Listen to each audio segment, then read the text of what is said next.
What's going on, YouTube, and welcome back to Goal Line Hockey.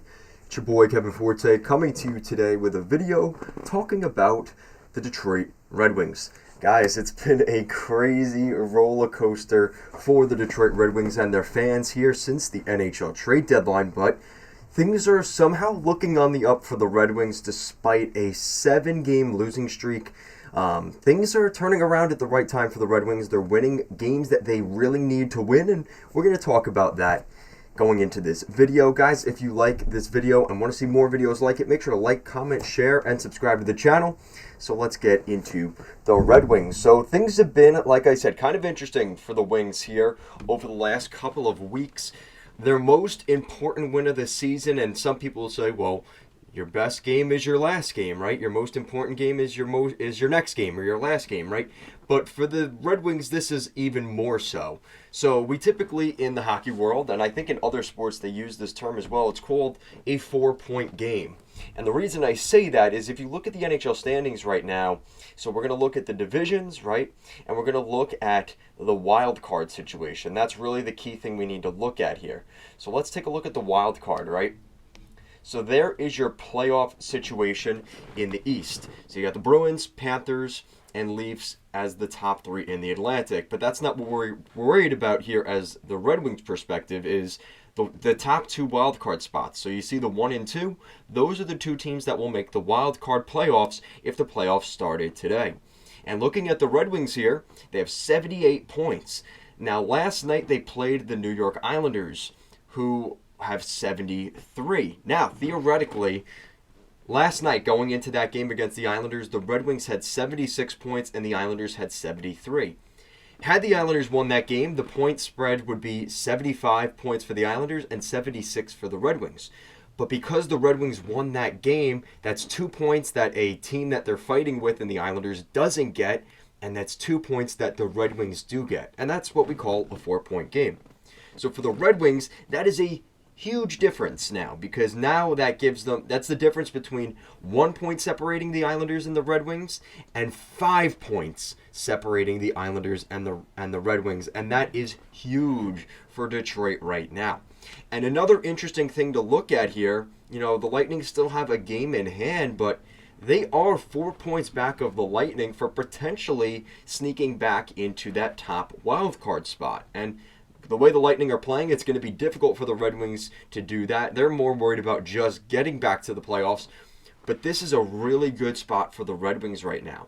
Now, there is another team to worry about. The team between the Red Wings and the Islanders right now, and that's the Washington Capitals. And the Caps are playing fairly well right now. They just had a season-defining win out on the road. They're on a West Coast road trip right now, which you would think as a Red Wings fan, maybe that's a good thing, right? The West Coast time might throw off a team like the Capitals who are from the East. Not the case. They just had a massive victory over the Vancouver Canucks, the top team in the Pacific Division. So you're looking at the standings right now, and as a Red Wings fan, you're looking at the Caps. You're kind of, doing scoreboard watching. You're watching the Lightning. You're watching the Islanders. You're watching the Caps. The Caps are winning right now. And that is the team to watch between these two teams in that final wildcard spot. I think the Islanders are done. I've already talked about the Islanders ad infinitum already. The Red Wings are in a good spot right now, and that game against the Islanders was the opposite of a game they played last year at UBS Arena. I was actually at that game, and the Red Wings, I think there was about 10 games left in the season. It was the Red Wings and the Islanders. The Red Wings were kind of surprising the hockey world in position to maybe make the playoffs, and they lost that game to the Islanders. And it kind of felt like a heartbreaking loss for the Red Wings. It was one of those games where it felt like they let that one get away from them. They maybe could have won that game on the road, and that was a 4-point game against the Islanders that they maybe should have won and didn't. This time around, they exacted their revenge around the same time of year on the Islanders, except this time up in Detroit. So looking at the remainder of the schedule for the Red Wings, there's a lot to like here as a Red Wings fan. This is a team right now that's, like I said, that 7-game losing streak and the whole Alex Lyon situation has obviously made things pretty interesting.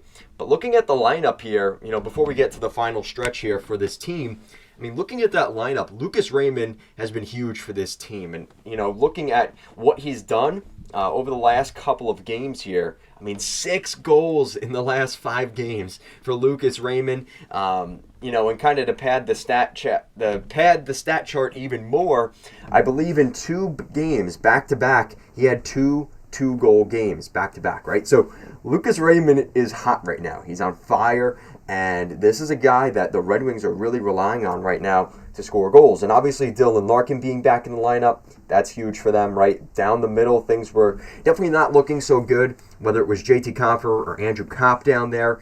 It just wasn't working. And now you're seeing a little bit more of a blend of kind of that the chemistry coming with DeBrincat and Kane playing together. I think that's been good. Despite DeBrincat's play recently, he's getting some shots, he's getting some opportunities. The goals just aren't really going in.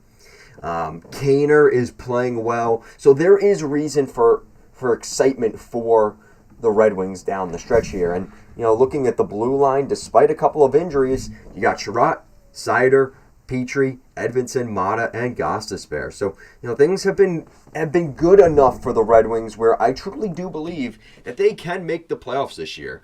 And, there's still a lot of hockey to go, a lot of runway. But if they can take care of some business, this is where the Red Wings can make the playoffs and end that 7-year drought, which is kind of looming for them right now. They do not want to miss the playoffs again this year.